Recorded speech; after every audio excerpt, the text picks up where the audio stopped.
Over the past decade, I've undergone a massive personal transformation. This has led me to confront the deep flaws in conventional economics, a system that's obsessed with profit and growth at the expense of human well-being. This journey has absolutely compelled me to reimagine economics from a new perspective, to explore how more human-centered values could reshape economics for the better. But not just woo-woo economics, new practical economics, scientific and focused on finding truth, and ultimately finding an economic system where people can be much happier. This is the story of that evolution. In my mid-40s, about 15 years ago, I began facing certain mental health challenges that, to be honest, had long simmered beneath the surface. Like many other people, I think, I'd hidden these struggles. I kind of assumed that with a bit more discipline, another self-help book, a new exercise regime, I could push through. For years, I presented a strong exterior, convincing myself that these issues weren't serious enough to warrant deeper attention. But as they grew too disruptive to ignore, I chose to seek help. And what followed was a transformative decade, one in which I discovered parts of myself I hadn't previously acknowledged. And I began evolving into a more authentic version of the person I wanted to be. This journey has propelled me through intense self-discovery and creative exploration into what I sometimes call a fourth dimension of understanding and experience. It's like a new inner resource that I didn't previously know existed. And as economics is all about resources, I started to wonder about the limits of orthodox economic theory, the economic theory I'd been taught at university and worked with throughout my 30-year professional career. To sustain, to deepen this transformation, I immersed myself in spiritual teachings, embarked on a journey of recovery.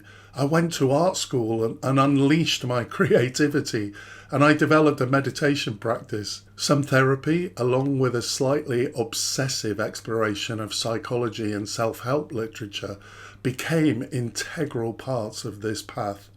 These experiences opened my eyes to a wealth of resources, both within me and in the world around me, an endless well of creativity, connection, and a profound sense of unity with the universe. Through this, I found an unexpected realization. There is a spiritual, even metaphysical dimension to life that our economic models never seem to touch. At first, I wasn't sure if this transformation was actually going to take me away from economics entirely. I did consider leaving the field behind. But then I had a crucial insight. My personal evolution did not have to mean abandoning economics, but rather reimagining it. My experiences revealed a gaping emptiness in the conventional economic system, a hollowness that became increasingly impossible to ignore. The more I developed spiritually, the more the conventional metrics of success, profit, growth, efficiency, struck me as completely inadequate. It was as if these principles had become brittle and devoid of real value, emphasizing financial gain over human well-being and human connection. I grew really curious about what economics would look like if we introduced more humanistic, more metaphysical, more spiritual values into it. Conventional economics is steeped in a particular way of thinking, a paradigm that we all buy into, a paradigm that ultimately reinforces capitalism and corporate interests. In many ways, it protects those who already have wealth and power, while exploiting those without. It's disconnected from the values that truly make us human. It feeds egos. It shores up systems of privilege, often ignoring humanity's deeper, authentic needs. For an economist, this realization was both a revelation and it was painful. The rug was pulled from under my feet and the world looked very different. Yet at the same time, something incredible possibilities seem to be emerging. Economists are, by and large, straightforward people. They can articulate both sides of an issue, and they often possess a nuanced understanding of the economic landscape. Yet, economic theory itself is biased and based on constraining assumptions reflecting a brutal reality. In this world, the relentless pursuit of efficiency and profit is prioritized, often at the expense of people's dignity and lives. Economic theory normalizes overwork, exploitation, and a never-ending pace, incessant growth, presenting these as inevitable features of progress. Even as economists recognize these issues, we continue to support the system, asserting that alternatives are either unrealistic or unattainable. One of the starkest realizations for me has been the dehumanization inherent in economic models. People become data points, their lives reduced to variables that fit neatly into graphs and charts. We strip away their complexity, ignoring the emotional and spiritual needs until individuals are little more than resources, commodities to be managed and traded. Despite recognizing the flaws of this system, breaking free from it remains a challenge. Financial demands, the expectations of society, of the profession of economics, all these things create a pressure to conform. As I've started speaking out on these issues on social media, I have felt really apprehensive, fearful of judgment. Yet I know this is my truth now. As Shakespeare said, "To thine own self be true." So I've decided to no longer hold back. The system, in many ways, is self-sustaining, perpetuating itself by enticing compliance and discouraging dissent. My spiritual journey has laid bare the emptiness in serving an economy that prioritizes wealth over well-being. A meaningful life is about more than contributing to GDP.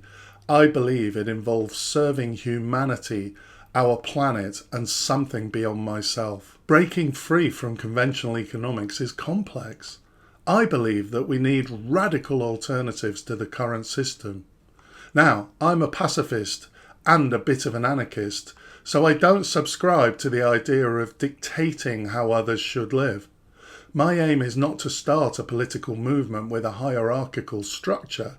Instead, I envision a grassroots effort, a movement rooted in individual transformation, where people build a new society from the ground up. So I've begun to shape new propositions for economics, definitely drawing from left-wing ideals, but rejecting authoritarianism, rejecting conflict between classes. For me, we can only have an economic revolution if it's done with love and consent. This is the core of what you might call human-centered socialism. It's an economic vision that values decentralized power, genuine democracy and mutual aid, empowering individuals and communities alike.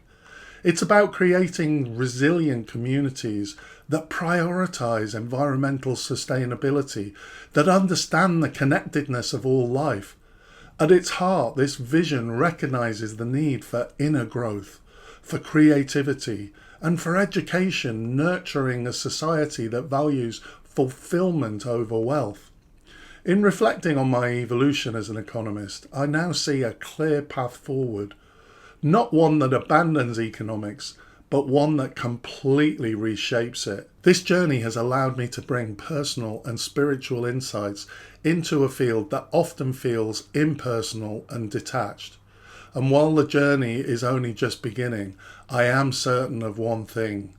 There is a way to envision an economy that truly serves humanity, that values and honours our planet, and that celebrates the deeper dimensions of our lives. Thanks for watching, and I'll see you next time.